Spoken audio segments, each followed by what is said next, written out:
ஏன்னா இப்போ ஒவ்வொரு தடவையும் மழை பெய்ஞ்சு கடலுக்கு போயிருக்கு நிறைய தண்ணீர். புதிய நீர்நிலைகள் உருவாக்கும் திட்டம் இருக்குன்னு சொல்லியிருக்கீங்க தேர்தல் அறிக்கையில. இப்ப அது மாதிரி ஏதாவது திட்டம் இருக்கா? இப்ப நீரை சேமிக்கிறது, புதிய நீர்நிலை உருவாக்குறது.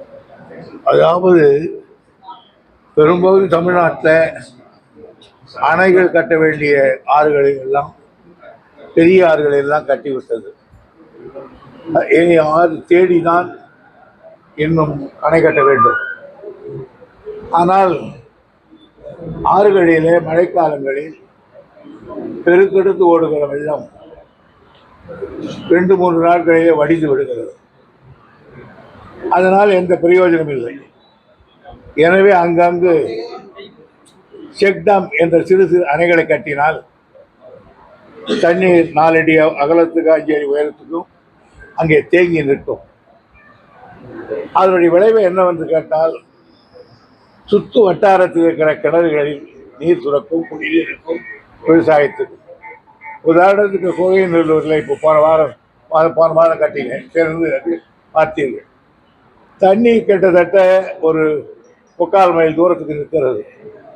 4 அடி தண்ணீர் நிற்கிற பொழுது இன்றைக்கு கேட்டேன், சுற்று வட்டாரத்தை கோகைநல்லூர் மற்ற இடங்கள்லாம் தண்ணீர் மேலே வந்து விட்டது என்று சொன்னார்கள்.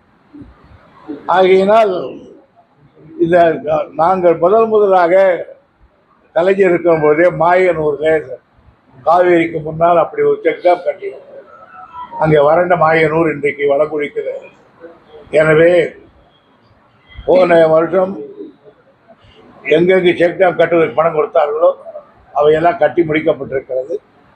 இந்த ஆண்டு மேலும் அதிகமான செக் டாம் கட்டுவதற்கு ப்ரொபோசலை நான் கொடுத்திருக்கிறேன். எனவே ஆறுகளில் மழைக்காலங்களில் வீணாகிற நீர் இனிமேல் தேக்கி வைக்கப்படும். சார், இப்போ வெள்ளம் அதிகம் பாதிப்புலாம் இருக்கு. ஒரு 5-6 மாவட்டங்கள் தமிழக அரசு கணக்கீடு செய்யுமா? ஏதாவது இப்போ வெள்ள பாதிப்புகள் கணக்கீடு செய்ய ஏதாவது நடவடிக்கை மேற்கொள்ளப்படும்? அதாவது 5-6 IAS அதிகாரிகள் விழுப்புரத்திலும் கடலூரிலும் முகாமிட்டிருக்கிறார்கள். என்னுடைய நீர்வளத்துறை செயலாளர் மணிவாசகன் அவர்கள் விழுப்புரத்தை பணியாற்றிருக்கிறார். அவருக்கு இந்த டேமேஜ்களை பழுதுபார்ப்பதையெல்லாம் கணக்கெடுத்து அவற்றையெல்லாம் முடிப்பதற்கு, சீர் பண்ணுவதற்கும், அதே தற்காலிகமாக சீர் செய்வதற்கும், பர்மனண்டாக செய்வதற்கும், மதிப்பிடுவதற்கும் நிறைய இன்ஜினியர்கள் தேவைப்பட்டார்கள். அதற்காக கோயம்புத்தூரிலும் திருச்சிராப்பள்ளியிலும் இருக்கிறவர்கள் ஒரு 40 பேர்கள் அனுப்பினேன். அதுவும் பத்தவில்லை என்று சொன்னால், நான் திருநெல்வேலியிலிருந்து 40 இந்தியர்களை தெரிவித்துக் கொள்ளுங்கள் என்று சொல்லியிருக்கிறேன். கிட்டத்தட்ட நீர்வளத்துறையினுடைய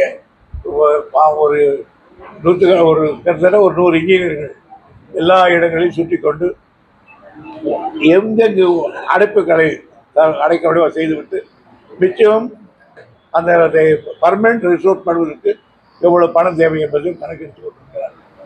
தற்பொழுது தமிழக அரசு அறிவிச்சிருக்கிற அந்த நிவாரண நிதி பத்தாது, இன்னும் ஏற்றி கொடுக்குற மாதிரி அனைத்து எதிர்கட்சிகளுமே ஒரு கோரிக்கையாக வச்சிருக்காங்க தமிழக அரசு.